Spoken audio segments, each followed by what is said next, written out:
Different different अलग अलग चीजें निकल करके आएंगी। तो जैसे ग्रह हैं, उनमें कौन मित्रता है कौन शत्रुता, वो ग्रहों के अंदर आएगा। राशियां हैं, कौन सी ग्रह राशि कौन सी शत्रुता कौन सी मित्रता रखती है, तो वो कॉम्बिनेशन हम स्टडी करेंगे।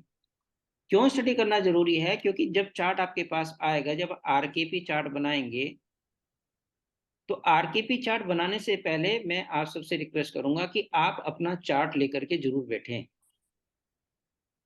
अपनी कुंडली और एक डायरी और एक पेन जरूर लेकर के बैठें। क्यों? क्योंकि जो रूल्स मैं आपको बताता जाऊंगा, वो रूल्स आपको अपने चार्ट पर अप्लाई करने होंगे।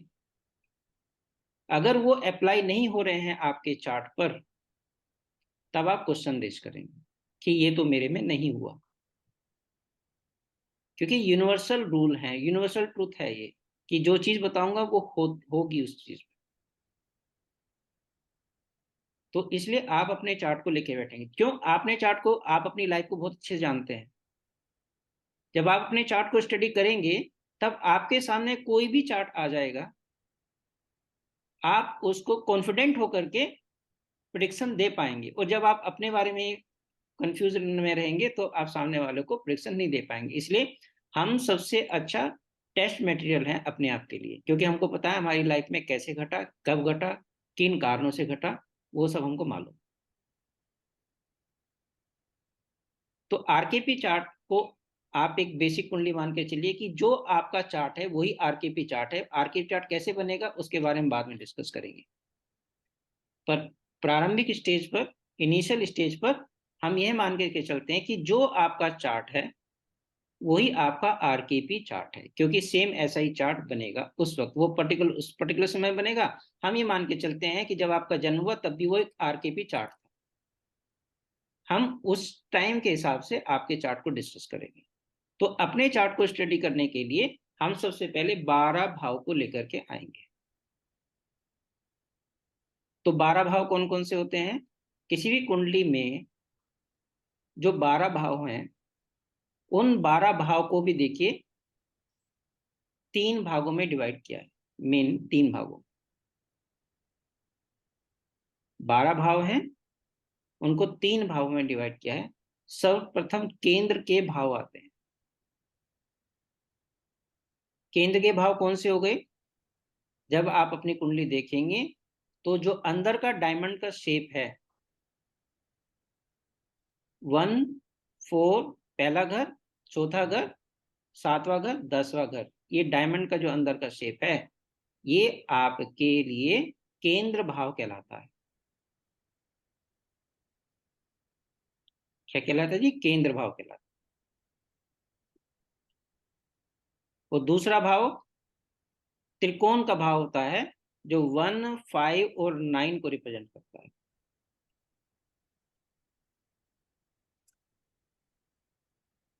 तो हमारे पास देखो, हमने सबसे पहले कुंडली ली। कुंडली में हमने 3 चीजें अलग कर ली, भाव अलग कर लिए, राशियां अलग कर ली, प्लेनेट हमने अलग कर ली। अभी हम क्या डिस्कस कर रहे हैं? हम केवल भाव को डिस्कस कर रहे हैं। अब भाव में भी 3 कैटेगरी आ गई। पहला केंद्र भाव आ गया, दूसरा त्रिकोण भाव आ गया। त्रिकोण भाव कौन सा होता है इसमें? 1, 5, 9। तो यानी कि हम यह कहें कि जो फर्स्ट हाउस है वो केंद्र भी हो गया और वो त्रिकोण घर भी हो गया। जो फर्स्ट हाउस है वो केंद्र भी हो गया और वो त्रिकोण भी हो गया।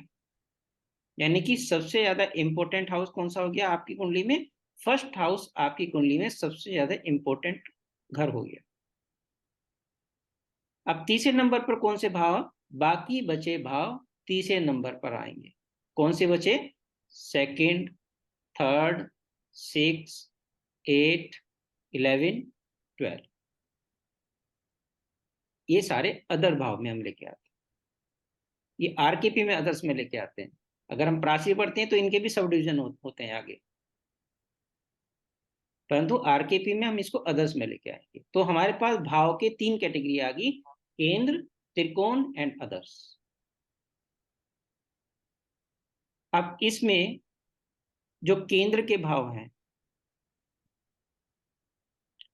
हम उन पर सबसे पहले चर्चा करेंगे, फिर हम त्रिकोण के भाव पर चर्चा करेंगे, और फिर हम अदर्स के भाव पर चर्चा करेंगे। तो केंद्र में सबसे पहले कौन आया हमारे पास? फर्स्ट हाउस आया। तो फर्स्ट हाउस क्या है?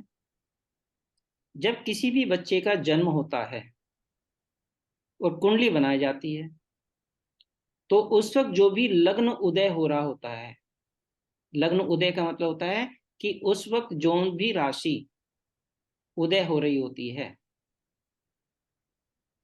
तो उसको हम लग्न बोलते हैं, उसको फर्स्ट हाउस बोलते हैं। किसी में सिंह राशि उदय होती है, किसी में कन्या राशि उदय होगी। तो जो पहला घर होगा वो क्या रिप्रेजेंट करता है? वो रिप्रेजेंट करता है उस बच्चे के ओवरऑल पर्सनैलिटी के बारे में। पहला क्या रिप्रेजेंट करता है? ओवरऑल पर्सनैलिटी के बारे में, कि वो व्यक्ति कैसा होगा, उसकी पर्सनैलिटी कैसी होगी। दूसरा बताता है वो उसकी जनरल हेल्थ के बारे में, कि क्या ये व्यक्ति फिजिकली फिट रहेगा या बीमार रहेगा। ये भी हमें कौन बताता है? फर्स्ट हाउस बताता है। मेरा एटीट्यूड कैसा होगा, मेरे अंदर बहुत ईगो होगी, मैं बहुत लोगों से मिलूंगा जुलूंगा, या मैं सेल्फ सेंटर्ड रहूंगा, मैं इंट्रोवर्ट रहूंगा, या मैं एक्सट्रोवर्ट रहूंगा। तो मेरी एटीट्यूड के बारे में भी मेरा पहला घर बताएगा। वो पहला घर क्या बताएगा? पहला घर बताएगा कि आप किसी भी कार्य को करने में कितने सक्षम हैं। क्योंकि अगर फर्स्ट हाउस बहुत स्ट्रोंग होता है, पराशरी जी का एक नियम है, पराशर ऋषि जी का एक नियम है कि फर्स्ट हाउस में अगर जुपिटर हो तो वो कुंडली के 70% दोषों को खत्म कर देता है। तो ये हम आगे बताएंगे, परंतु फर्स्ट हाउस इतना, उन्होंने भी फर्स्ट हाउस को इतनी इंपॉर्टेंस दी है,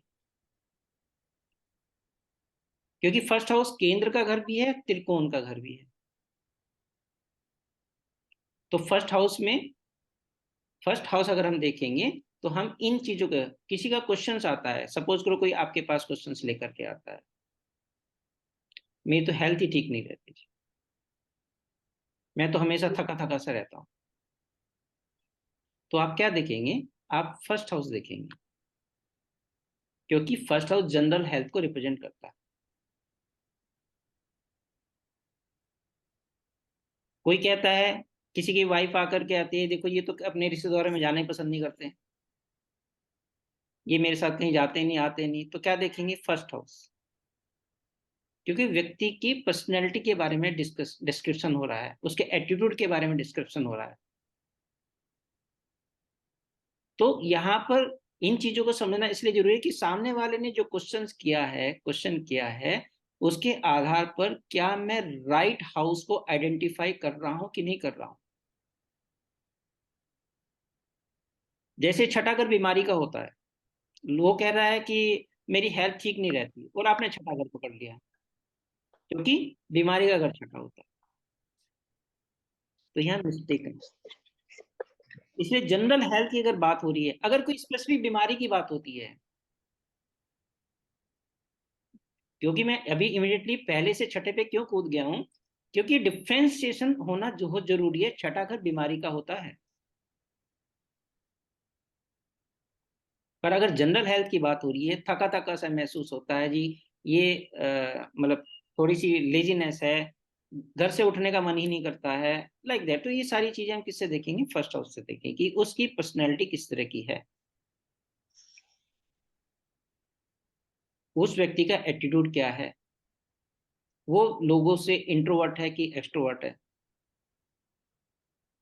फिर हम आएंगे चौथे घर पर, क्योंकि हम केंद्र के भाव में हम कौन कौन से डिस्कस कर रहे हैं अभी? हम केंद्र को डिस्कस कर रहे हैं। केंद्र जो होते हैं वो पिलर होते हैं लाइफ के। जैसे फर्स्ट हाउस है, क्योंकि आप पैदा हो गए, बच्चा पैदा हो गया है, एक पिलर एस्टेब्लिश हो गया है।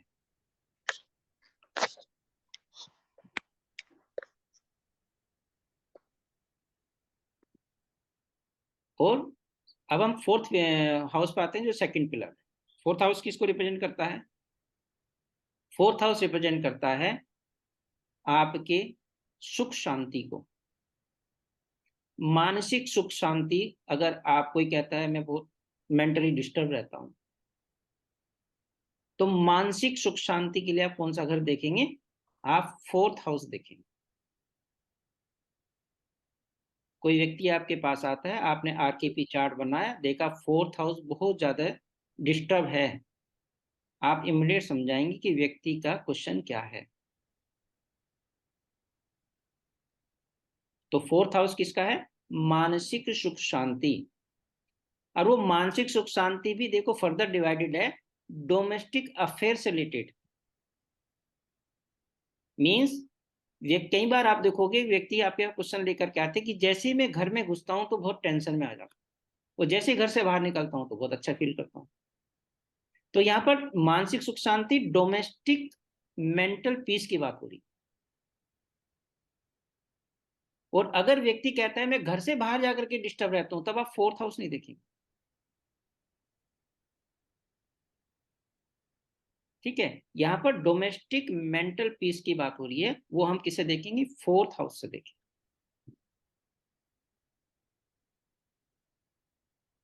और दूसरा किसको देखेंगे? व्हीकल के बारे में। व्यक्ति क्वेश्चन लेकर के आता है कि मुझे गाड़ी खरीदनी है, मुझे घर लेना है, तो भी आप चौथे घर को देखेंगे। माता से रिलेटेड कोई क्वेश्चन है तो भी आप चौथे घर को लेंगे।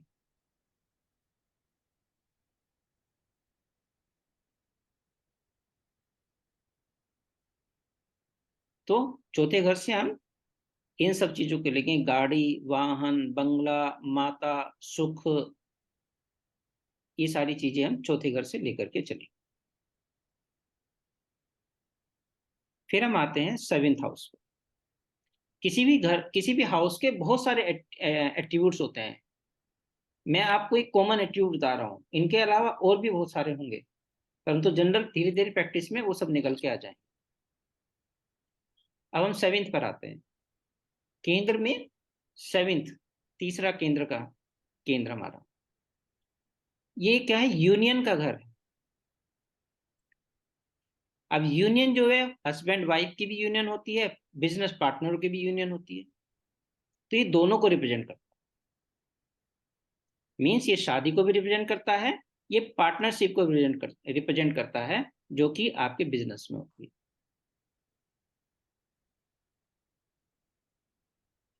ये आपका डेली इंटरेक्शन को भी रिप्रेजेंट करता है।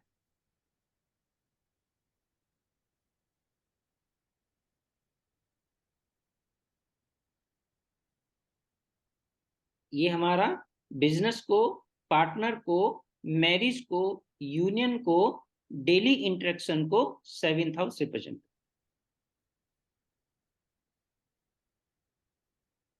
और रिटेल बिजनेस को भी सेवेंथ रिप्रेजेंट करता है,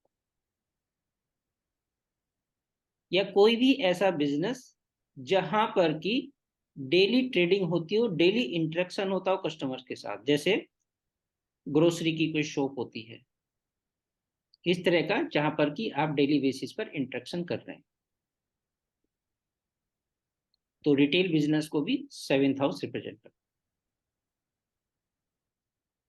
है। अब हम आते हैं आप टेंथ, टेंथ हाउस जो कि फोर्थ पिलर, केंद्र का जो फोर्थ पिलर है।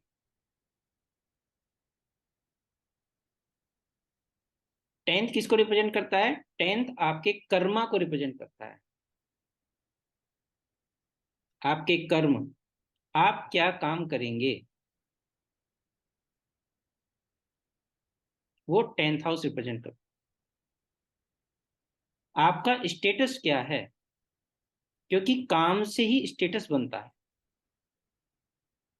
आप अपने आप में कितना कॉन्फिडेंट हैं, तो वो कौन रिप्रेजेंट करता है? 10th हाउस रिप्रेजेंट करता है।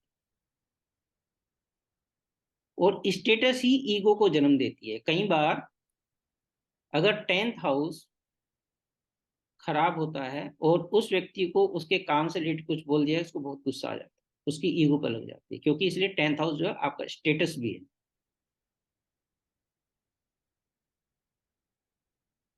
अगर 10th हाउस का संबंध फर्स्ट हाउस से हो जाता है तो उस व्यक्ति को उसका काम, उसका स्टेटस इतना प्रिय होता है कि वो उससे रिलेटेड कुछ भी सुनना पसंद नहीं करता। तो 10th आपका वर्क है, गवर्नमेंट से रिलेटेड कोई काम है, गवर्नमेंट जॉब है, तो भी आप 10th हाउस को देखेंगे। आपका स्टेटस है, आपकी ईगो है,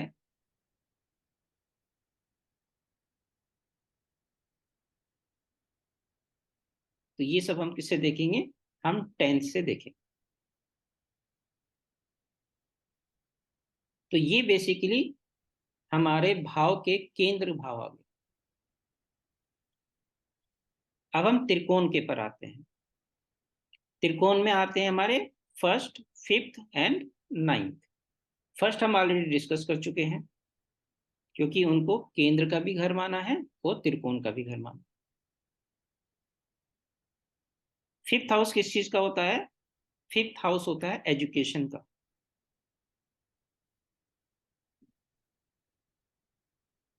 फिफ्थ हाउस होता है प्रोजेनी का,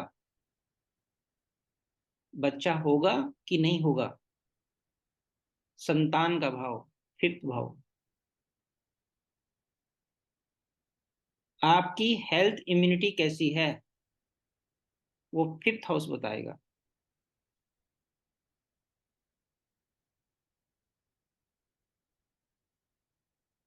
स्पोर्ट्स की सभी एक्टिविटी फिफ्थ हाउस बताता है।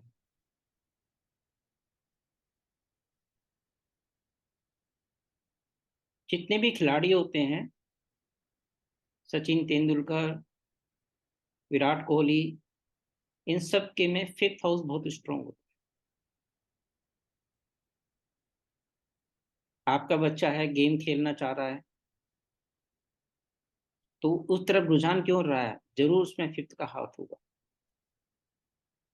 क्योंकि फिफ्थ जो होता है वो प्ले को रिप्रेजेंट करता है, गेम्स को रिप्रेजेंट करता है, एंजॉयमेंट को रिप्रेजेंट करता है। खुशी, आंतरिक खुशी मुझे किसमें मिलती है, वो फिफ्थ हाउस है। आपके अपने में बहुत लोगों को पेंटिंग का शौक होता है, मेरी हॉबी, हॉबी किससे देखेंगे? आप फिफ्थ हाउस से देखेंगे। मुझे किस चीज में जा करके मेरा मन लगता है,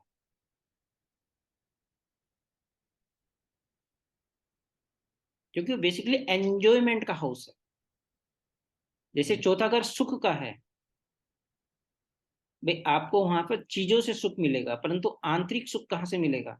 जिसको करने से आपको दिल की इच्छा पूरी होती हो, वो सुख की अनुभूति आपको फिफ्थ हाउस देता है। इसीलिए फिफ्थ हाउस को जो है त्रिकोण का घर माना गया। अब नाइन्थ हाउस पर आते हैं। नाइन्थ हाउस बेसिकली क्या है? नाइन्थ हाउस जो है भाग्य है, लक है।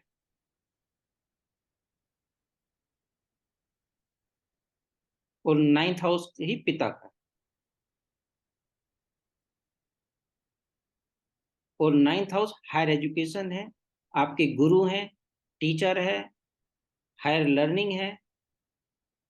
ये सारी चीजें आप जो है नाइन्थ हाउस से देखेंगे। फिफ्थ में एक और नोट कर लीजिए आप, पांचवा घर जो होता है वो आपके पिछले जन्म के कर्मों को भी बताता है। फिफ्थ हाउस आपके पिछले जन्मों के कर्मों को बताता है। अगर फिफ्थ हाउस डैमेज है और आप इस लाइफ में सफर कर रहे हैं, तो आप पिछले जन्म के कर्मों का भुगतान कर रहे हैं। अगर फिफ्थ हाउस बहुत अच्छा है और इस जन्म में आप पिछले जन्म के कर्मों का अच्छा फल भोगेंगे, तो फिफ्थ हाउस आपके पूर्व पुण्य भाव का भी है। जैसे कहते हैं ना, कुल देवता या कुल देवी हम कैसे पता करें, हमको तो नहीं पता, तो भी वो कहाँ से पता चलता है, वो भी फिफ्थ हाउस से पता चलता है। बहुतों को अपने पूर्वजों के बारे में नहीं पता होता, या ये नहीं पता होता कि हमारे पूर्वज किन देवताओं की पूजा करते थे, और कोई बताने वाला नहीं है बुजुर्ग उनके परिवार में। तब उनकी कुंडली से हम फिफ्थ हाउस को देख करके उनको गाइड करते हैं कि ये देवता की पूजा आपके कुल देवता की पूजा के समान होगी।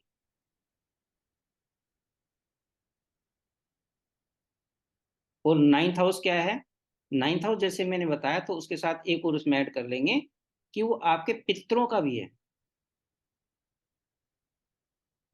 आपके जो पूर्वज हैं वो उनका भी है नाइन्थ हाउस। क्योंकि नाइन्थ जो पिता है, पिता का डीएनए तो आपके अंदर है, और आपके पिता के अंदर उनके पिता का डीएनए है। तो नाइन्थ बेसिकली पूर्वजों के द्वारा जो डीएनए चला आ रहा है उसको रिप्रेजेंट करता है। इसीलिए भाग्य क्यों बोला गया इसको? क्योंकि आपके ऊपर आपके पूर्वजों की अगर कृपा है, तभी तो आपका भाग्य स्ट्रोंग है, तभी तो आपका जन्म ऐसे नक्षत्रों में हुआ है।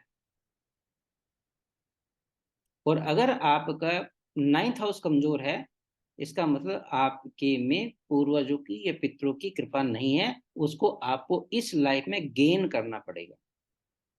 देखिए, कुछ चीजें आपको कुंडली में ऑटोमेटिक मिलेंगी, जिनका आपको कुछ योगदान नहीं होगा, वो स्वतः ही आपको एक पॉजिटिव वे में लेकर के चली जाएंगी। और कुछ चीजों के लिए आपको संघर्ष करना। हमको बस कुंडली में यही देखना है कि किन संघर्षों के लिए मुझे इस लाइफ में तैयार रहना है, और कुछ चीजें जो स्वतः ही मुझे आसानी से मिलती जा आई हैं, उन चीजों की मुझे वैल्यू करते जाना है। क्योंकि कई बार क्या होता है कि चीजें मिलती जाती हैं, हम उनकी वैल्यू करना भूल जाते हैं, क्योंकि वो तो हमको लगता है कि ये तो हमको ऐसे ही मिली और मिलती रहेंगी, पर वो लंबे समय तक ऐसी नहीं होती। तो नाइन्थ इसलिए लक का भी कहा गया है, भाग्य का है, गुरु का है, हायर लर्निंग का है, टीचर का है। तो ये सारे हैं नाइन्थ हाउस। तो केंद्र भाव और त्रिकोण भाव। अब ये केंद्र और त्रिकोण को हमने अलग अलग क्यों पढ़ा? क्योंकि जो केंद्र के घर होते हैं, जो केंद्र के घर हैं, इनको विष्णु घर भी कहा जाता है, विष्णु स्थान। जो केंद्र के 1, 4, 7 और 10, ये जो घर हैं ये विष्णु स्थान भी है।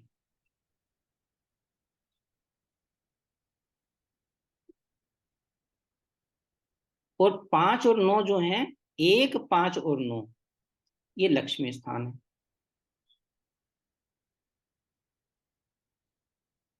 आप देखोगे, कभी आपने देखो विष्णु जी की फोटो या विष्णु जी की तस्वीर जब आप देखेंगे, तो आप सोचिए क्या है।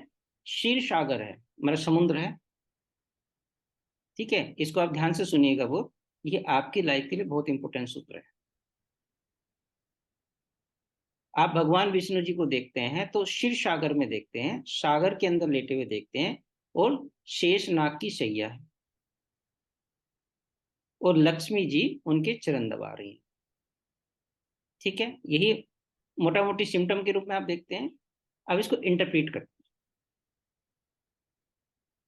ये जो क्षीर सागर है, ये अस्थिर है, मतलब जो पानी होता है वो स्थिरता नहीं है।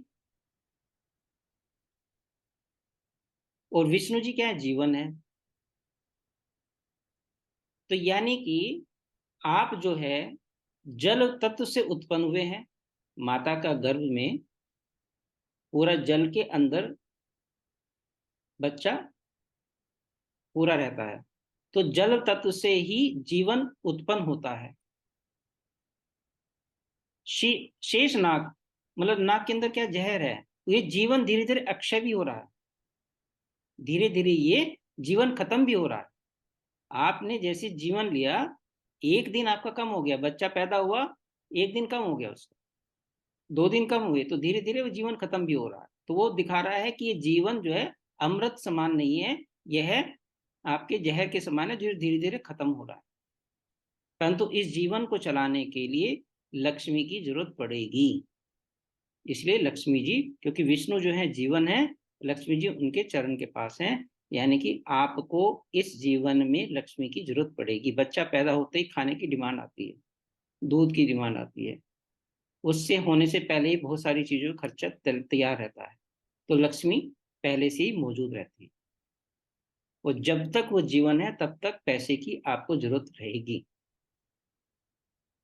और लक्ष्मी जो है, आपकी घर की लक्ष्मी, वो ही धन है एक्चुअली।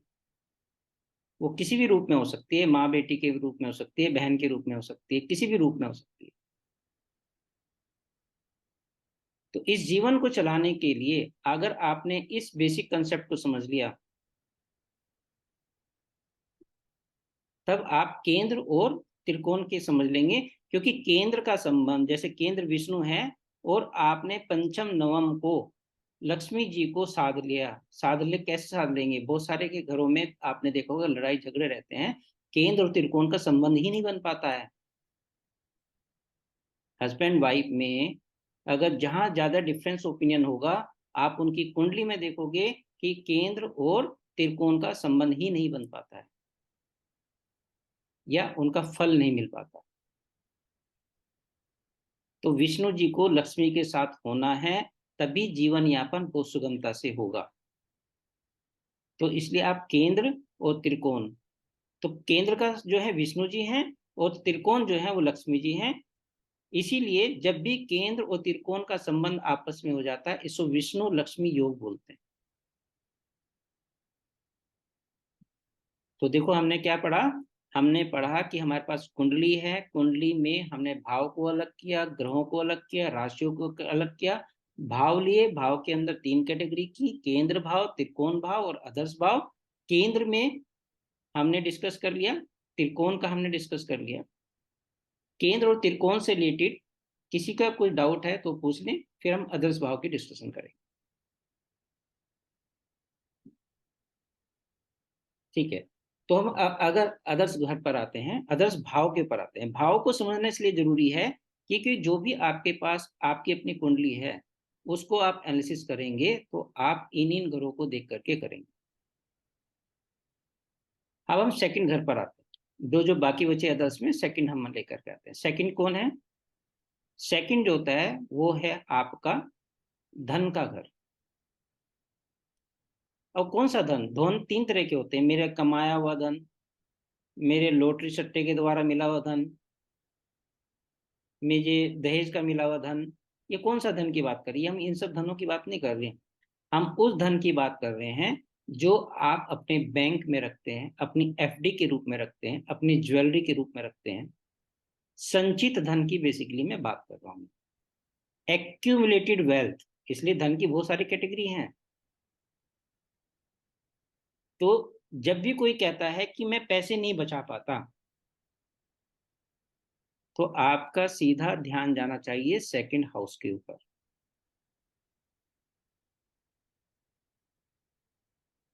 तो सेकंड हाउस किसका? एक्यूमुलेटेड वेल्थ, संचित धन का।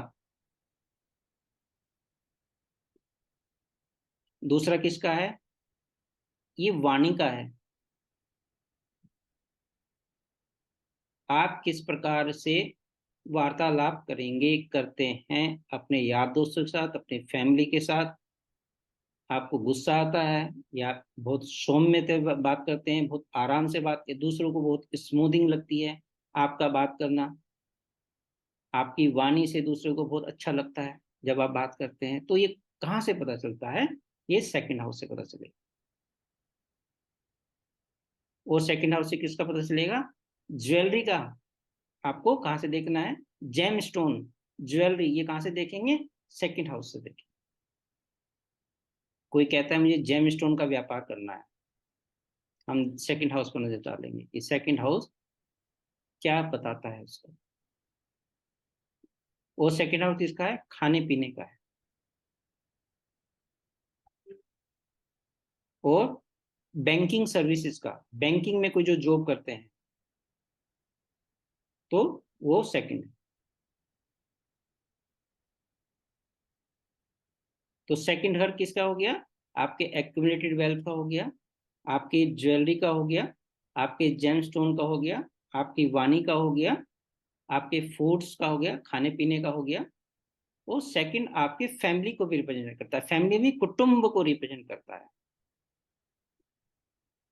फैमिली तो हो गई कि भाई हस्बैंड वाइफ दो बच्चे, मगर कुटुंब में तो चाचा ताऊ ये सब कोई आ जाता है। तो चौथा घर जो होता है वो फैमिली को रिप्रेजेंट करता है, जो मैंने भी आपको बताया था। तो चौथे घर के आगे फैमिली को लिख लीजिएगा, वो फैमिली को रिप्रेजेंट करता है। और कुटुंब को रिप्रेजेंट करता है सेकंड हाउस।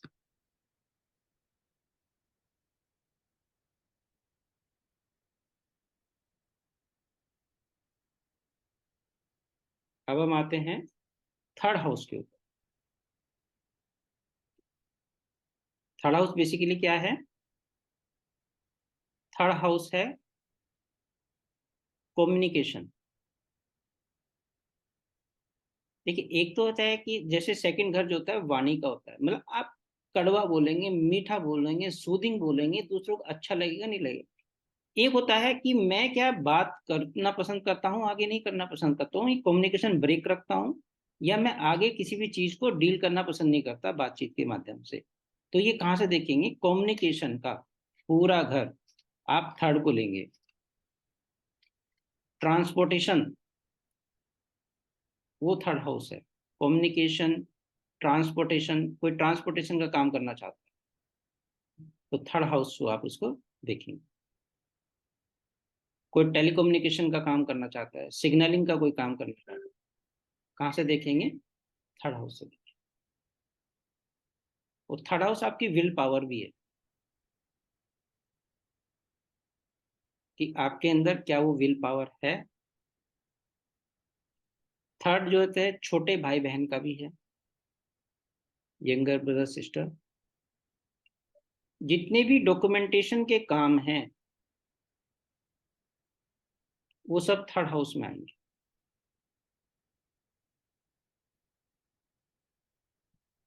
कोई आपके पास क्वेरी लेके आता है कि मेरे वीजा नहीं लग रहा है, तो आपका इमीडिएटली ध्यान किस पर जाना चाहिए? थर्ड हाउस पर, क्योंकि डॉक्यूमेंटेशन की बात हो रही है। कोई टेंडर की बात कर रहा है तो थर्ड हाउस पर बात करें। कोई लाइजनिंग की बात करता है, फ्रेंचाइजीज की बात करता है, तो कहाँ ध्यान जाना चाहिए आपका? आपका ध्यान जाना चाहिए थर्ड हाउस पे।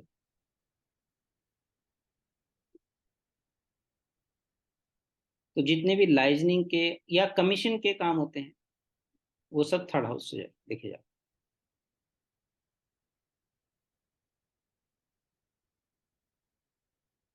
फिर हम आते हैं सिक्स्थ हाउस के ऊपर।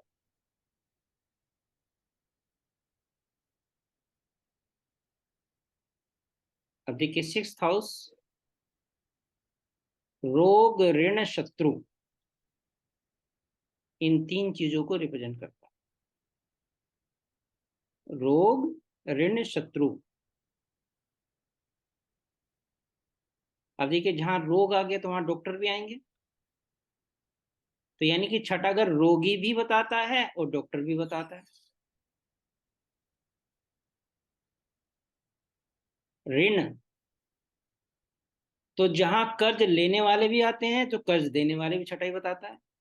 तो वो डिपेंड करता है कि आप कर्ज लेने वालों में से बनोगे या कर्ज देने वालों में से बनोगे। शत्रु, शत्रु से फाइट करनी है, कहाँ जाएंगे आप? अदालत जाएंगे। तो वकील का काम भी यहाँ से बनता है। और शत्रु से आपको परेशानी हो रही है तो भी आप छठा देखेंगे। तो रोग, ऋण, शत्रु, तो इन सब चीजों में आप क्या देखेंगे? आप छठे घर को देखेंगे कि किसके लिए कौन सा इंपॉर्टेंट है। अगर मेरे लिए फेवर में कर रहा है तो छठे घर से रिलेटेड काम आपके लिए बहुत अच्छा है। आपके फेवर में नहीं कर रहा तो छठे घर से आपको दूरी बचा करके रखनी चाहिए। बहुत केसेस में आप देखोगे कि लगन का स्वामी छठे घर में जाकर के बैठ गया। व्यक्ति कर्ज में रहना पसंद करता है, परंतु साथ में ये भी कहता है कि अगर वो अपनी डेस्टिनी को उलट कर दे कि कर्ज देना शुरू कर दे, तो कर्ज लेने वाला नहीं बनेगा। तो ये दोनों चीजें, मतलब यहाँ पर रोग ऋण शत्रु में, यहाँ पर जो बताता है आपको रोगी भी मिलेंगे, तो साथ में आपको डॉक्टर भी मिलेंगे। आपको यहाँ पर झगड़ा भी मिलेगा तो साथ में आपको वकील भी मिलेगा। आपको यहाँ कर्जा मिलेगा तो साथ में कर्ज देने वाला भी मिलेगा। तो आपकी चॉइस है कि आप उसको किस प्रकार से अपनी लाइफ में उतारते हैं। इसके बाद हम आते हैं, और ये साथ में छठा अगर किसका भी, तो कंपटीशन का होता है। आपके पास कोई क्वेरी आती है कि बच्चा कंपटीशन की तैयारी कर रहा है, क्या सक्सेस मिलेगी या नहीं मिलेगी, तो किसको देखेंगे? छठे घर को देखेंगे, सिक्स हाउस कंपटीशन का। और सिक्स हाउस किसका होता है? पेट एनिमल का भी होता है। मुझे घर में पेट रखने चाहिए कि नहीं रखने चाहिए, कौन बताएगा? छठा घर बताएगा।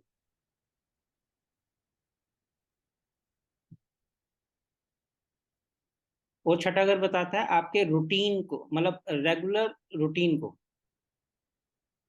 आप किस प्रकार का रूटीन मेंटेन करते हैं। आप जिम जाते हैं नहीं जाते, एक्सरसाइज करते हैं नहीं करते, आपके अंदर, जैसे थर्ड हाउस जो होता है वो प्लानिंग का है, सिक्स हाउस उसका एग्जीक्यूशन का है।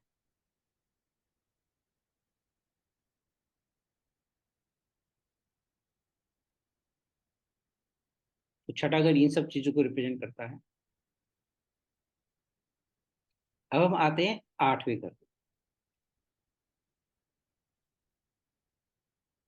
आठवां घर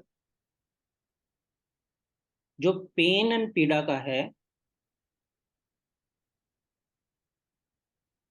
जो आपकी या हमारी पेन पीड़ा का है, और इसी के कारण से लोग एस्ट्रोलॉजर के पास जाते हैं, और इसीलिए आठवां घर एस्ट्रोलॉजी का भी होता है। क्योंकि लाइफ में अगर कोई समस्या है तो आठवें घर के कारण पेन एंड पीड़ा हो रही है, कोई क्रोनिक आ रही है, कोई चीज लंबी खिंच गई है, तो किसको देखेंगे आप? आठवें घर को देखेंगे।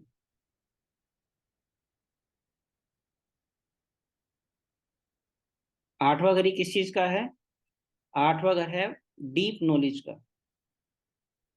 इसलिए साइंटिस्ट, कोई बोलता है कि मुझे साइंटिस्ट बनना है, आठवां घर बहुत मजबूत होना चाहिए उसका। वो इतने डीप में जाकर के चीजें निकाल करके लेके आएगा, आपके सामने प्रेजेंट कर देगा। तो बहुत डीप में जाना। अच्छा, जो जो वर्ड है ना, इनको आप बहुत ध्यान से लिसन से, मैं बोल रहा हूँ डीप में जाना। अब वहां पर सपोज कीजिए चंद्रमा बैठ गया आठवें घर में। अब मन आपका किसी भी चीज को लेकर के इतना डीप में जाएगा, इतना डीप में जाएगा, कि जो व्यक्ति उस चीज को एक पर्टिकुलर स्टेज पर आकर के छोड़ देंगे, आप जिनका आठवें में चंद्रमा है वो वहां से तो जर्नी शुरू करेगा, उसकी ब्रांचेज या उसके कॉन्सिक्वेंसेज वो अपने मन में इतने निकाल लेगा कि उसका कोई अंत ही नहीं होगा। इसलिए आठवें घर के व्यक्ति बहुत डिस्टर्ब होते हैं, आठवें घर के चंद्रमा वाले लोग डिस्टर्ब ज्यादा होते हैं। क्यों? क्योंकि उनके डीप थिंकिंग का अंत ही नहीं है। तो ये तो मैंने तो इसलिए बताया कि जो जो घर है उसमें हर प्लेनेट को हम बैठा करके आके देखेंगे, परंतु साथ में जैसे मैंने डीप बोला, आपने सिंपली इसको अगर ऐसे डीप ले लिया तो नहीं चलेगा, आपको उसको डीप में समझना पड़ेगा कितना डीप है, ये बहुत डीप है। और क्या है आठवां घर? आठवां घर है अनइथिकल एक्टिविटीज का। कुछ भी इलीगल काम होंगे तो वहां पर आठवां घर जिम्मेदार होगा। टैक्स की चोरी करना, आठवां घर। गवर्नमेंट के द्वारा रेड पड़ना भी आठवां घर। सीबीआई की इंक्वायरी होना भी आठवां घर है। जासूसी का काम करना भी आठवां घर है। ऑडिट करना, क्योंकि ऑडिट का अल्टीमेटली क्या है, कमियों को फाइंड आउट करना। बेसिकली आठवां घर क्या करता है, आठवां घर जैसे लगन का स्वामी आठवें में बैठ जाए, व्यक्ति आठवें घर में जाकर के बैठ जाए, उसकी नेचर क्या रहेगी, अपनी कमियों को कुछ नहीं बताना, दूसरे की कमी निकाल करके सामने प्रेजेंट कर। इसलिए ऐसे लोगों को अगर ऐसा काम दे दिया जाए तो दे विल बी परफेक्ट। क्योंकि ऑडिट में क्या होता है, कंपनी ने पूरे साल काम किया, आप एक दो दिन के लिए गए, सारी कमियां ढूंढ करके दिखा दी, ये कमी तुम्हारे, ये कमी तुम्हारे अंदर, ये कमी, ऑडिट कर दिया उन्होंने, और वो रियली बहुत अच्छा फाइंड आउट भी कर लेते हैं। तो उनके लिए वही काम बना, ऑडिट करना, कमियों को निकालना। एस्ट्रोलॉजर क्या करता है, आपकी पूरी चार्ट में से देख करके वो फाइंड आउट चीज निकाल के आएगा जो कि आपकी कमी को रिप्रेजेंट कर रही होगी, कि ये कमी है जिसके कारण से आपके लाइफ में प्रॉब्लम आ रही है। तो आठवां घर किस चीज का है, पेन एंड पीड़ा का भी है, ससुराल का भी है आठवां घर। एट हाउस ससुराल का है, डाउरी का है, या अन अर्न इनकम इसको हम बोल रहे हैं, कि जो कमाई आपने नहीं की है, जो कि पैसा आपके बिना कमाई के आता हो। जैसे कोई व्यक्ति बिजनेस करते हैं, उनके में आठवां अगर एक्टिव होता है तो वो कैश की इनकम उनके अंदर बहुत ज्यादा होगी, तो वो भी आठवां घर है। ब्राइब जो लेते हैं, घूसखोरी, वो भी आठवां घर रिप्रेजेंट करता है। आठवां घर सीबीआई, इंक्वायरी, टैक्सेशन, कोई व्यक्ति टैक्सेशन का काम करता है, जीएसटी का काम करता है, आठवें घर का काम करता है। मैन्युफैक्चरिंग किससे लेंगे आप, आठवें घर से लेंगे। किसी तरह की मैन्युफैक्चरिंग करना, कोई मशीन लगाना, कटिंग करना। एक्सीडेंट का घर भी आठवां है, और सर्जरी का घर भी आठवां है। सर्जरी होना, एक्सीडेंट का होना, किसी बीमारी की क्रोनिसिटी हो जाना, बढ़ जाना, क्रोनिक हो जाना। अगर छठा घर जैसी बीमारी है, आठवां घर उसके साथ जुड़ गया, तो बीमारी छोटी मोटी नहीं होगी, बहुत लंबी खींचेगी, क्रोनिक हो जाएगी, सर्जरी तक की नौबत आ जाएगी। तो ये आठवां घर है।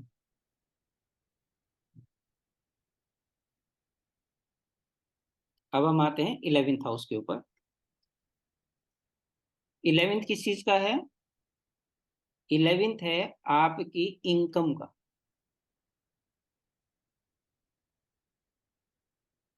क्योंकि 10वां घर कर्म का है, कर्म करने के बाद आपको जो गेन हुआ, वो क्या है, वो आपका 11th हाउस। 11 से आप इनकम को लेते हैं, और किसको लेंगे, 11th होता है बड़े भाई बहन का।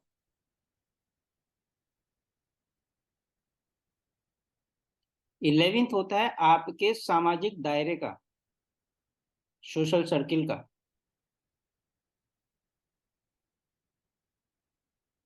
11th होता है आपकी इच्छा पूर्ति का।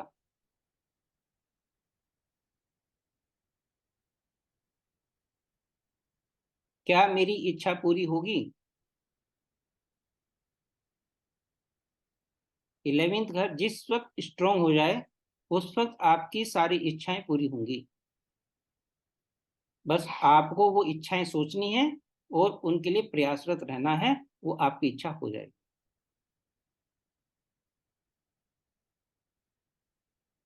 11th होता है एनजीओ का भी,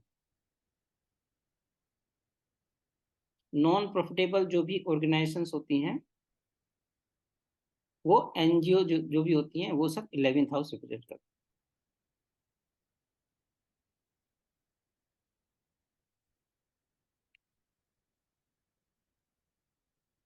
अब हम आते हैं 12th के ऊपर। 12th किसको रिप्रेजेंट करता है, 12th बेसिकली लॉस को बताता है। व्यय, इसलिए इसको व्यय का घर माना गया, खर्च का घर माना गया। तो किस चीज का लॉस?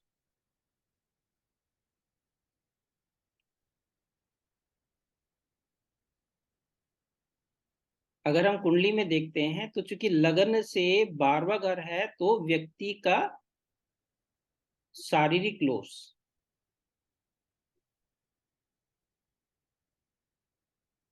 हर घर से उसका पीछे वाला घर उसका लॉस होता है।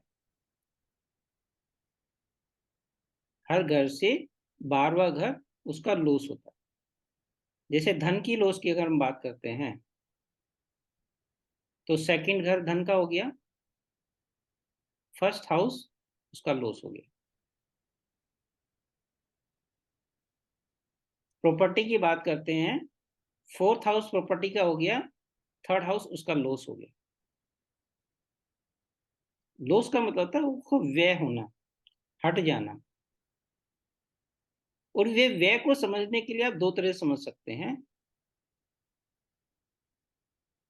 अब जैसे ट्वेल्थ जो होता है ये इन्वेस्टमेंट का भी है। अगर आपके पास आपके अकाउंट में पैसा है, वो खर्च हो रहा है, तो यानी 12वां घर एक्टिवेट है, क्योंकि लॉस करा रहा है उसको। और आपने अपने पैसों को इन्वेस्ट कर दिया, अकाउंट से तो पैसा तब भी निकला, तब भी तो खर्च हुआ ना। तो वहां वो हमारी मर्जी से खर्च हुआ। तो आपका जो ट्वेल्थ हाउस है वो इन्वेस्टमेंट भी है। वो आपने अपने पैसे को व्यय करा करके एक अच्छी जगह पहुंचा दिया। इंस्टेड ऑफ की डेस्टिनी ने निर्धारित करे, बेटर है कि आपने उसको निर्धारित कर। और 12वां घर किस चीज का होता है? 12वां घर होता है नींद का,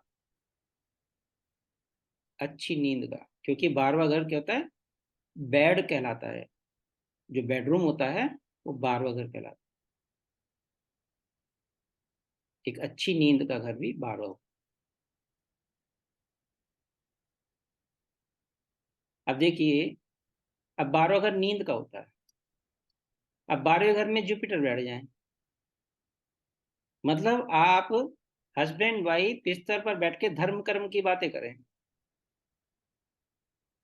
क्योंकि होता है जनरल, जुपिटर 12वें घर में बैठ करके ज्ञानवर्धक बातें करना पसंद करता है। भैया वहां तो सोने का टाइम है। तो हम इसको ऐसे कोरिलेट, क्योंकि हमारा घर क्या बता रहा है, हमारा प्लेटफॉर्म, बेसिकली जो घर हम डिस्कस कर रहे हैं ये प्लेटफॉर्म है। इन प्लेटफॉर्म को आप किसी भी लग्न की कुंडली ले लीजिए, आप चेंज नहीं कर सकते। ये प्लेटफॉर्म सबके लिए सेम रहने वाला है। 12वां घर मोक्ष का भी होता है, 12वां घर लेट इट गो का भी होता है, 12वां घर ईश्वर का घर होता है। मीन्स नौवां घर गुरु का होता है। 9 से चौथा लेंगे तो 12वां आएगा। चौथा घर रेजिडेंस का होता है, तो गुरु का रेजिडेंस। हमारे ईश्वर भी हमारे गुरु हैं, उनका रेजिडेंस कौन सा? मंदिर होता है। तो इसलिए 12वां घर चर्च, गुरुद्वारा, मंदिर, इन सबको रिप्रेजेंट 12वां।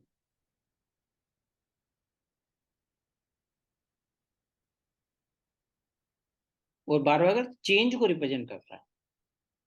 किसी भी तरह का लाइफ में चेंज, 12वां घर एक्टिव हो रहा है। आपने जॉब का प्रश्न किया, 12वां घर एक्टिव हो रहा है, तो चेंज कह रहा है कि आपको चेंज करना पड़ेगा।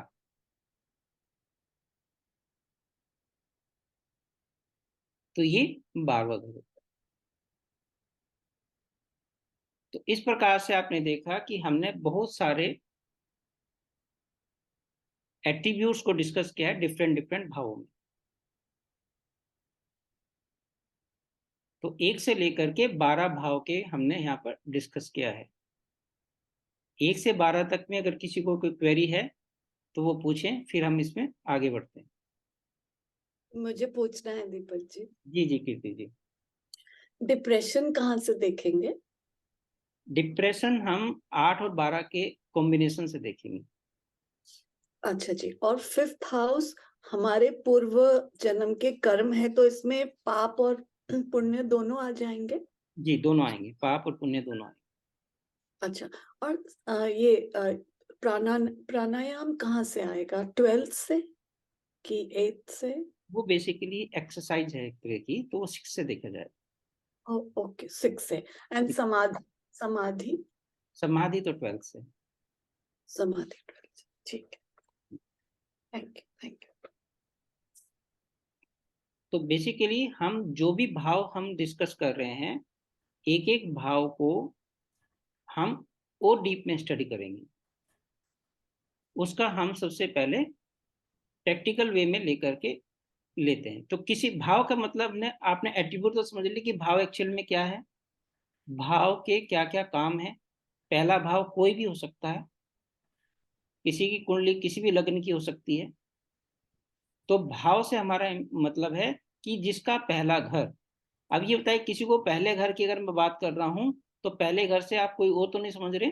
पहला घर हमारा वही है जो कि आपकी कुंडली का प्रथम भाव है। जैसे एग्जाम्पल के द्वारा मैं फिर भी समझा देता हूं कि अगर कोई कंफ्यूजन हो तो हट जाए वो।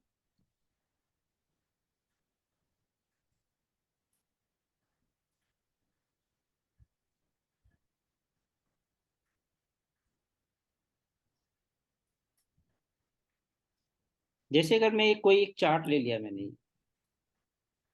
तो यहाँ पर ए एस जो लिखा हुआ असेंडेंट, ये हमारा पहला घर होता है। तो अगर मैं बात करता हूं कि ये इस व्यक्ति की पर्सनैलिटी, इस व्यक्ति के जनरल हेल्थ, इसका एटीट्यूड कहाँ से देखूंगा मैं? इस घर से देखूंगा, प्रथम हाउस से देखूंगा। ये 4th हाउस है जहां मंगल लिखा, ये लिखा हुआ है। ये आपका 7th हाउस है, ये आपका 10th हाउस है। तो यानी कि फर्स्ट, फिर सेकंड, फिर थर्ड, फोर्थ, ये फिफ्थ, ये सिक्स्थ, ये सेवेंथ, ये एट, ये 9, ये 10, ये 11 एंड 12। तो मुझे लगता है यहाँ तक क्लियर होगा। अगर किसी को यहाँ तक कुछ डाउट है तो पूछे, क्योंकि मैं चाहता हूँ बेसिक अगर कमजोर हुआ तो आगे की आप प्रिडिक्शन नहीं कर पाएंगे या नहीं समझ पाएंगे एस्ट्रोलॉजी को। तो ये बिल्कुल कंप्लीट बेसिक आधार है जिसको कि आपको आना चाहिए। लक्ष्मी जी, आपने हैंड रेज किया हुआ है, कुछ पूछना है हाँ आपको? जी। हाँ जी सर। जी। सर आपने 6 हाउस में बताया रोग ऋण शत्रु, जी। ठीक है। अगर लगन लॉर्ड 6 हाउस में बैठा हो तो ऋण दिलवाता है या वो बंदा ऋण दे सकता है? दे सकता है ऋण बिल्कुल। लेता है या देता है? अगर बिल्कुल वो देता है तो उसके लिए वो चीज अच्छी है, लेता है तो दिक्कत आती है। वो डिपेंड करेगा कि जब हम आगे पढ़ेंगे कि वो मैलेफिक इन्फ्लुएंस में है या बेनिफिक इन्फ्लुएंस में है, वो हम अभी आगे पढ़ेंगे। ये मैंने दोनों कॉम्बिनेशन बताया कि दोनों में से कौन सा शूट करेगा, वो आगे आगे धीरे धीरे जब आप पढ़ेंगे तब आपको पता चलेगा। ठीक है सर। सर मैंने आपकी एक वीडियो सुनी थी जिसमें आपने कहा है लगन लॉर्ड जहां भी बैठ जाए उस घर में शुभता प्रदान कर देता है। हम आएंगे उस पर, अभी हम केवल ठीक भाव है। की बात करते ठीक है, ओके सर, आगे पूछते हैं। हाँ जी, आगे। हैं। Thank you sir.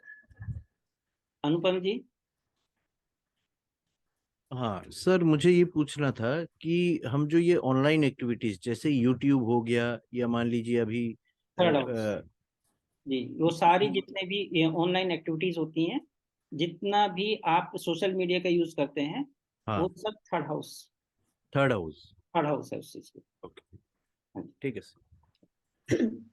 Sir chanting किस हाउस से आएगी? बेसिकली चैंटिंग जो है वो ध्यान के द्वारा होती है, 12वें घर से आती है। 12 से, जी। ओके। सर थोड़ा और एक चीज पूछना जी था। जी बोलिए। जैसे मान लीजिए बहुत लोग होता है ना कि पढ़ाते हैं फिजिक्स केमिस्ट्री वगैरह, तो ये देखा कैसे जाएगा कि ये देखो, पढ़ाने का काम मैंने बताया, टीचिंग का काम जो है 9th हाउस है। हाँ, वो तो है। लेकिन सर अगर जैसे मान लीजिए किसी को कोई फिजिक्स पढ़ाना चाहता है या मैथ्स पढ़ाना चाहता है, तो वो देखे कैसे कि फिजिक्स को सक्सेसफुली पढ़ा पाएगा कि नहीं, वो या सब मैथ्स आएगा पढ़ा। इसमें। इसमें जब हम प्लेनेट और उनके सब्जेक्ट्स को लेकर के स्टडी करेंगे, वो सब आपको इसमें सब डाउट क्लियर हो जाएंगे। वो आपके बहुत सारे क्वेश्चंस ऐसे आएंगे कि मुझे ये कौन सा रोग हो सकता है, ये नहीं हो सकता है, कौन सा प्लेनेट किस रोग को रिप्रेजेंट करता है, वो सब इसमें कवर होगा। ओके, ठीक सब्जेक्ट है में सर। प्लेनेट वाइज सब कवर होंगे इसमें। ठीक ठीक ठीक है। अभी तो केवल हम भाव की बात कर रहे हैं, बेस की बात कर रहे हैं। भाव मैंने क्यों बोला? क्योंकि ये ऐसा प्लेटफॉर्म है, आप किसी की भी चार्ट उठा लीजिएगा, किसी भी कुंडली उठा लीजिएगा, उसमें आपका ये प्लेटफॉर्म सबके लिए फिक्स है। तो मेरा कहने का मतलब है कि अगर मैं कोई क्वेश्चंस आपके पास रेज होता है, जैसे अभी आपने सोशल मीडिया का पूछा, मैंने नहीं बताया उस वक्त या मैं भूल गया, तो हमें पता होना चाहिए तीसरे घर से, तो वो आपने पूछा मैंने बताया, क्योंकि बैक ऑफ द माइंड मेरे है कि हम तीसरे घर को सोशल मीडिया से यूज करते हैं। तो ये चीज बैक ऑफ द माइंड आपके दिमाग में होनी चाहिए कि ये पर्टिकुलर समस्या, ये पर्टिकुलर चीज इस घर से रिलेटेड है। तो इसलिए बहुत सारे हाउसेस से रिलेटेड मैं बहुत सारी चीजें नहीं बता पाऊँ, आपके मन में क्वेरी हो सकती है, आप उसको रेज जरूर कीजिए, क्योंकि इससे दो एडवांटेज होंगे, जो मैं नहीं बता पाया हूँ वो मैं आपको बता दूंगा, बाकी लोग जो नहीं जान पाई वो जान लेंगे। हाँ सर, जैसे इसमें आप ये भी बता दीजिएगा कि हमसे एस्ट्रोलॉजी कहाँ तक हो पाएगी या कहाँ तक नहीं हो पाएगी, क्योंकि मैं अपना अनुभव से मैं देख रहा हूँ कि जैसे इसी साल मैंने जो पेड कोर्स ज्वाइन किया, तो पेड कोर्स ज्वाइन करने के बाद मेरा जीवन जो है, मतलब अंदर से एक हल्कापन मैं महसूस कर रहा हूँ। ये देखिए तो मैं ये हुआ मैं है सर। एक इन जनरल वैसे बता दूं आपको, आप इसको इस वजह से ले लीजिए कि मैं एस्ट्रोलॉजी कर पाऊंगा या नहीं कर पाऊंगा। अच्छा। पहला तो देखिए, अगर आपने ये कोर्स ज्वाइन किया है या आप एस्ट्रोलॉजी कर रहे हैं, इसका मतलब कहीं ना कहीं डेस्टिनी ने आपको निर्धारित किया हुआ है कि आप आठवें घर से रिलेटेड कुछ करें, क्योंकि आठवां अच्छा। घर जो है पेन पीड़ा का है, और उससे रिलीफ देने का काम एस्ट्रोलॉजी से बढ़िया कोई चीज नहीं है। हाँ। आप अगर अपनी लाइफ में, आप सपोज करो काम करते हैं, कोई हम्म। बिजनेस करते हैं, और आपके बिजनेस में बहुत प्रॉब्लम्स आती हैं, सपोज कीजिए, या नौकरी में प्रॉब्लम आ रही है, आप बेहिचक किसी को भी बिना किसी मतलब कुंडली देके एडवाइस कर सकते हैं कि आप एस्ट्रोलॉजी का कोर्स ज्वाइन कर लीजिए, एस्ट्रोलॉजी पढ़ना शुरू कर दीजिए, एस्ट्रोलॉजी के वीडियो सुनना शुरू कर दीजिए, देखना शुरू कर दीजिए। आप ऑटोमेटिकली अपनी 50 से 70% समस्याएं धीरे धीरे आप अपने कम, क्योंकि आपने आठवें घर जो कि समस्या देता है वो काम पर लगा दिया। आप इसको ऐसे मान करके चलिए कि कोई भी जो घर है वो एक नेगेटिव एस्पेक्ट लेकर के चलेगा, एक पॉजिटिव एस्पेक्ट लेकर के चलेगा। वो आपके ऊपर है कि आपको उसको कौन से को फीड करना है। जैसे आपका जो पहला घर है वो आपकी ईगो को भी लेकर के चल रहा है, और साथ में वही चीज जो है वो अपने आप को सामने को प्रेजेंट करने के लिए भी चल रहा है। जैसे छठा घर जो है वो आपके लिए रोग ऋण शत्रु भी लेकर के चल रहा है, और छठा ही घर जो है वो दूसरों की सेवा के लिए भी चल रहा है। आप सब बहुत सारे ब्लेम करते हैं कि छठा अगर देखिए डॉक्टर का होता है, काश में डॉक्टर बन पाता, यहाँ पर जब काश वाला आ जाता है ना, तो वहां पर जाकर के उनको ये समझना चाहिए कि भाई डॉक्टर के अलावा ये सेवा भाव भी है। आप जिस दिन सेवा भाव में निकल पड़े, आपके लिए छठे घर की नेगेटिव एनर्जी खत्म हो जाएंगी। आठवें घर जिस दिन से आपने एस्ट्रोलॉजी करना शुरू कर दिया, पढ़ना शुरू कर दिया, क्योंकि एस्ट्रोलॉजी का डीप सब्जेक्ट है, डीप रिसर्च है, अंदर तक घुसना पड़ेगा इसमें, तो आपने आठवें को काम पर लगा दिया। जैसे आप अपने साथ चल रहे हैं, आपने साथ में एक छोटा बच्चा चल रहा है, तो आपकी गति ऑटोमेटिकली कम हो जाएगी, क्योंकि आपको अलाइन करना है उस बच्चे को साथ लेकर के। तो आप उसको ये तो बोझ समझ करके लेके चलेंगे धीरे धीरे, या फिर आपके लिए सबसे अच्छी रेमेडी क्या है, आप उसको गोद में उठा लीजिए और चलना शुरू कर दीजिए। तो यानी कि जो प्रॉब्लम थी वो आपने गले लगा ली। तो यही चीज एस्ट्रोलॉजी का सबसे बड़ा वो है कि जो भी चीज आपको समस्या लग रही है उसको आप गले लगा लीजिए, और आप देखिए आपकी चाल कितनी अच्छी बढ़ेगी। Thank you sir, thank you. ठीक है जी। तो भाव को लेकर के हमने प्लेटफॉर्म में अच्छी तरह स्टडी कर लिया कि हम भाव को कैसे करते हैं। भाव को क्यों हमने इसके, क्योंकि देखिए भाव को एक घर मान करके चलिए आप,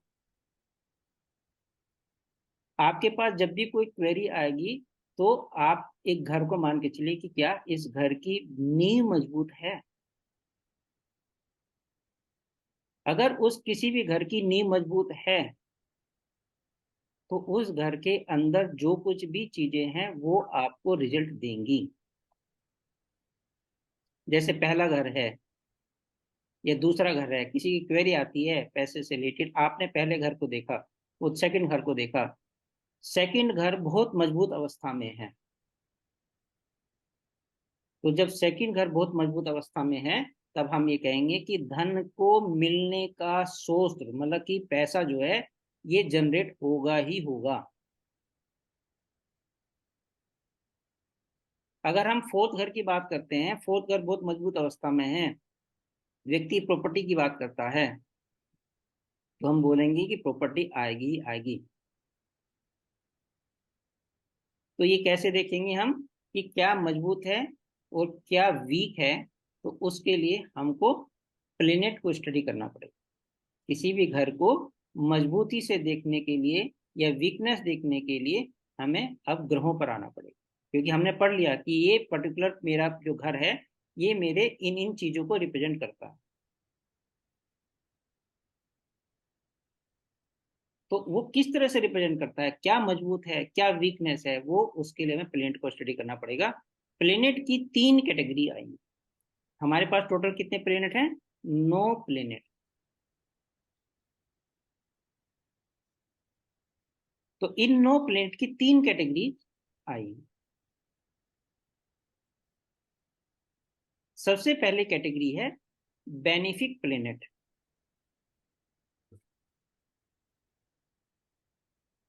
नेचुरल बेनिफिक जिसको बोलते हैं, नैसर्गिक शुभ।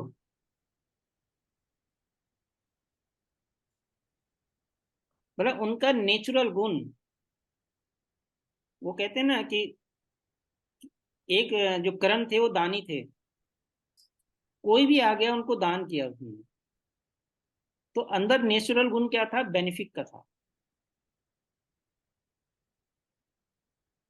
तो नेचुरल बेनिफिक, नैसर्गिक शुभ। दूसरी कैटेगरी आएगी नेचुरल मैलेफिक, नैसर्गिक अशुभ, जिनकी नेचर ही है किसी भी चीज को खराब करना।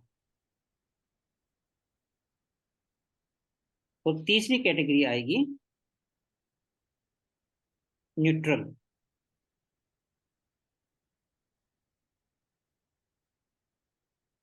तो सबसे पहले लेते हैं नेचुरल बेनिफिक को। तो नेचुरल बेनिफिक कौन से हैं? 3 प्लेनेट नेचुरल बेनिफिक हैं। Jupiter, moon and Venus.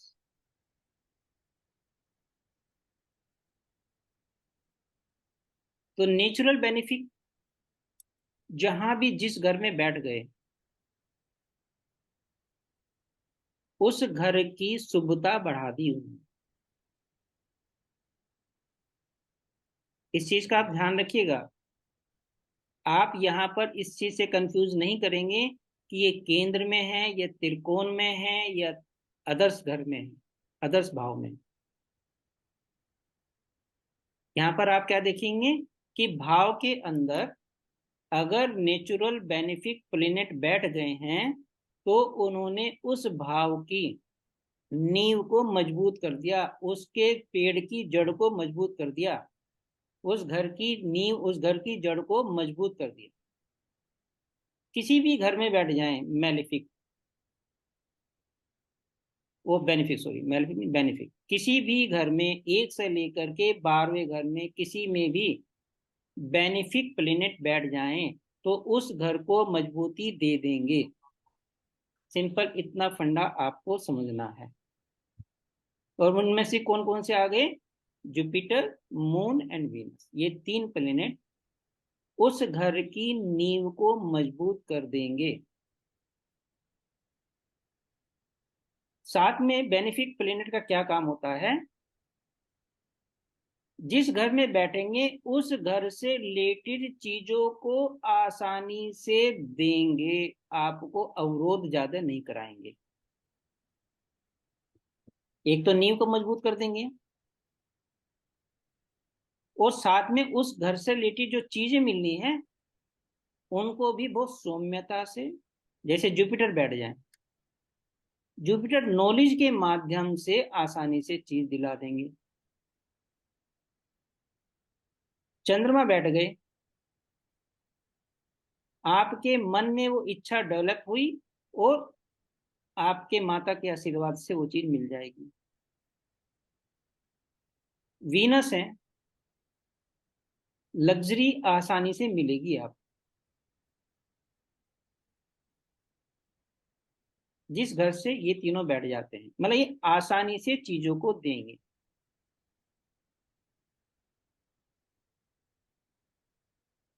तो एक तो नींव को मजबूत करेंगे। इस कंसेप्ट को बहुत ध्यान से समझना है, क्योंकि आरकेपी में यही कंसेप्ट से आप निर्णय पर पहुंचेंगे, डिसीजन पर पहुंचेंगे कि बेनिफिक प्लेनेट जहां बैठ जाता है वहां की नींव को मजबूत करेगा, उस घर को मजबूत करेगा, उस घर की नींव को, या अगर वो कोई पेड़ है, पेड़ की जड़ को मजबूत करेगा, उस घर की जड़ को मजबूत करेगा। वहीं पर मेलिफिक प्लेनेट क्या करते हैं? मेलिफिक कौन कौन से होते हैं? मेलिफिक आपके हो गए हैं शनि, मंगल, राहु एंड केतु।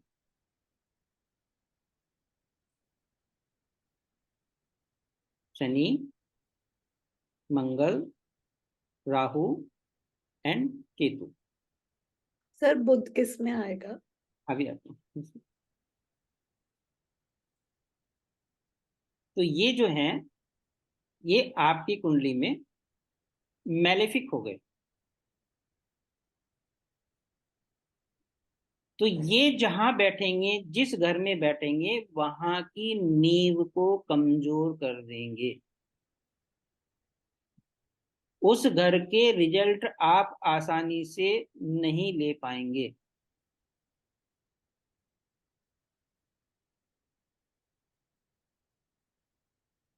आपके पास आपकी चार्ट है। अगर किसी के लग्न पर बेनिफिक की दृष्टि है तो जनरल हेल्थ ठीक रहेगी। मेलेफिक की दृष्टि है, वो मेलेफिक बैठे हुए हैं, तो आपको प्रॉब्लम होगी हेल्थ वाइज।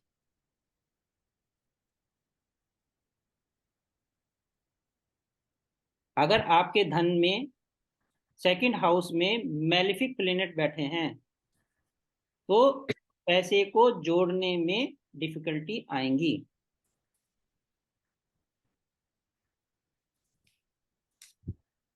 आपके चौथे घर में मेलेफिक प्लेनेट बैठे हैं, आपकी सुख शांति भंग होगी।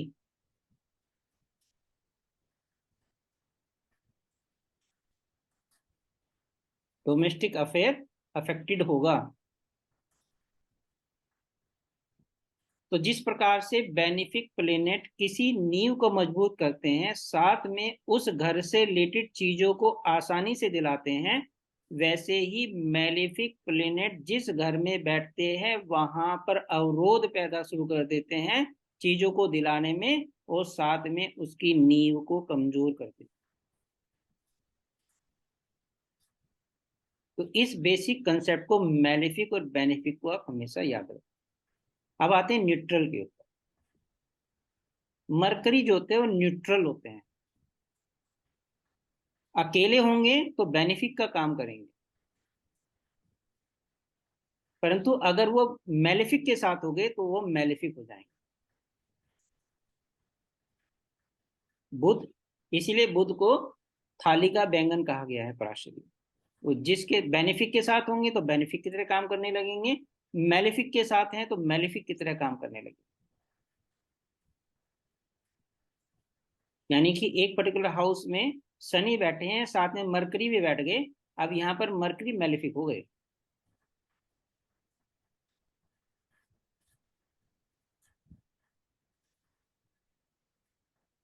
और साथ में इसी कैटेगरी में हम सूर्य को लेते हैं। सूर्य बेसिकली ना मेलेफिक हैं ना बेनिफिक हैं, वो माइल्ड मेलेफिक कहलाते हैं, बेसिकली क्रूर जिसको बोलते हैं। क्योंकि जिस प्रकार से सूर्य पिता हैं, पिता का कर्तव्य होता है कि चीजों को नियमित रूप से रखना, संचालन करना परिवार का, तो उसमें डांट डपट भी आती है। तो इसलिए ये क्रूर कहलाए गए हैं सूर्य।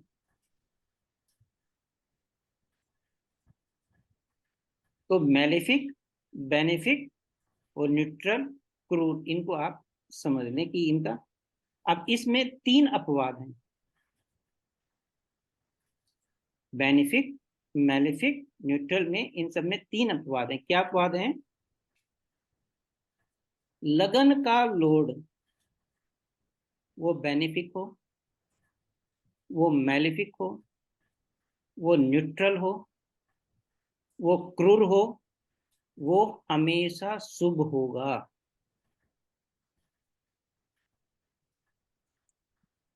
जी कीर्ति जी आवाज। अगर अगर वो मेलेफिक के साथ बैठा होगा तो भी?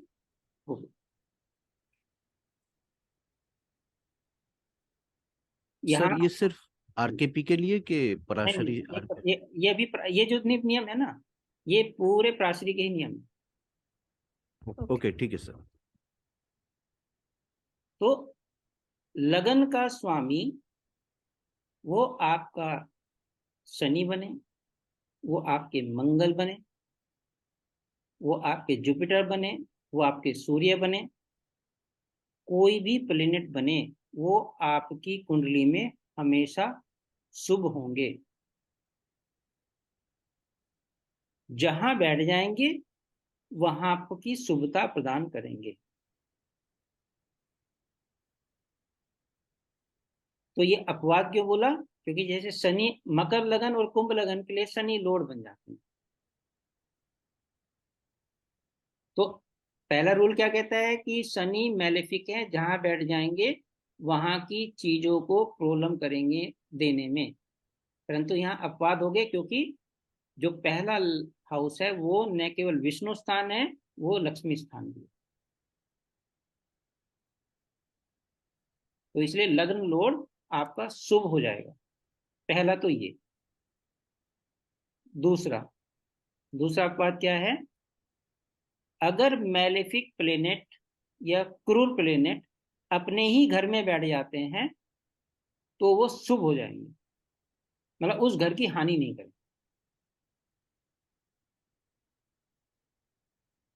बस ये दो अपवाद हैं इसके। सर रिपीट कर दीजिए। अगर मैलेफिक प्लेनेट जैसे शनि हुआ, मंगल हुआ, ये अपने ही घर में बैठ जाते हैं, 1 नंबर या 8 नंबर में मंगल बैठ गए, 10 नंबर या 11 नंबर राशि में शनि बैठ गए, तब ये शुभ हो गए।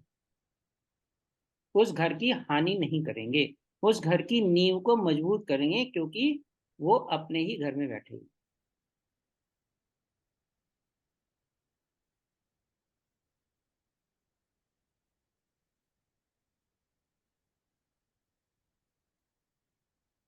ठीक है जी। तो ये दो अपवाद इसके अंदर आते हैं। अगर सूर्य जो है क्रूर है, परंतु वो 5 नंबर लियो साइन में ही बैठ गए, अपने ही साइन में बैठ गए हैं,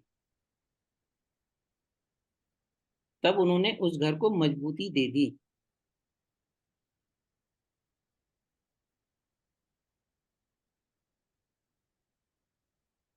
तो इस प्रकार से हम मेलेफिक, बेनिफिक और ये अदर्स कैटेगरी को ध्यान में रखेंगे।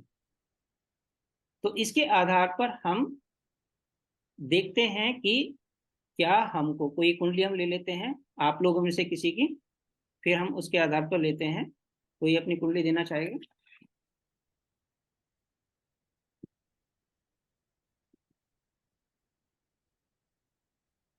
जैसे चलो कोई ये कुंडली हम ले लेते हैं, किसी की एक कुंडली है सपोज कीजिए ये। तो इस कुंडली में अब आप देखिए, हम चौथे घर को लेते हैं। अब देखिए चौथे घर में मंगल बैठे हुए हैं। तो मंगल यहाँ पर क्या है? मैलेफिक है। तो इसका मतलब क्या हुआ कि चौथे घर से रिलेटेड सभी चीजों के लिए मंगल बाधक बन गए इनके लिए, क्योंकि मंगल नेचुरल मैलेफिक हैं। ना तो वो अपने घर में बैठे हुए हैं, ना वो लगन के स्वामी बनते हैं, ये नेचुरल मैलेफिक होकर के चौथे घर में बैठे हुए हैं। तो चौथा घर किसका होता है? चौथा घर होता है डोमेस्टिक पीस का।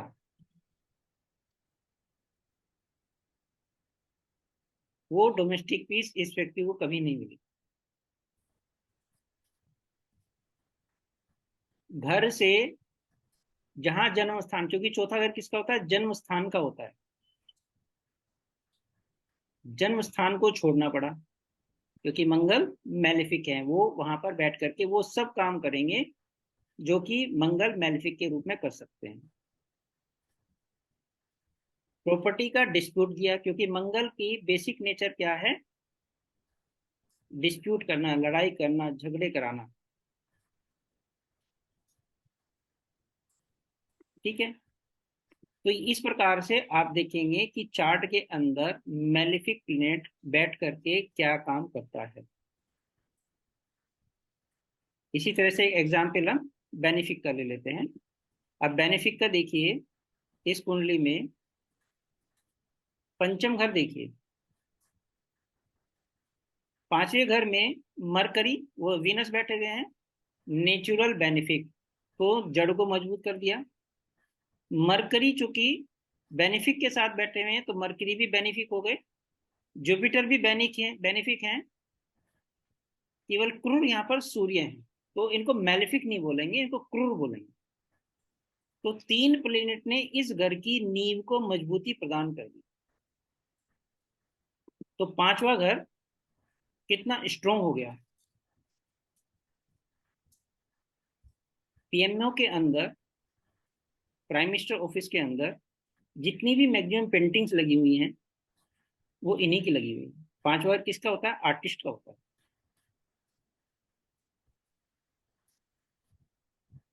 तो बेस किसका मजबूत कर दिया? पंचम घर का बेस मजबूत कर दिया। तो जो भी काम, जो जिनको भी नाम पहचान जो कुछ मिली इन्हें 5वें घर से मिली। सर यहाँ पे वीनस रेट्रो था, तो वो जहाँ पे है वहीं से लिया जाएगा। हाँ, अभी यहाँ पर हमको ऐसे लेना अभी भाव। और इसमें हम नेचुरली मेलेफिक बेनिफिट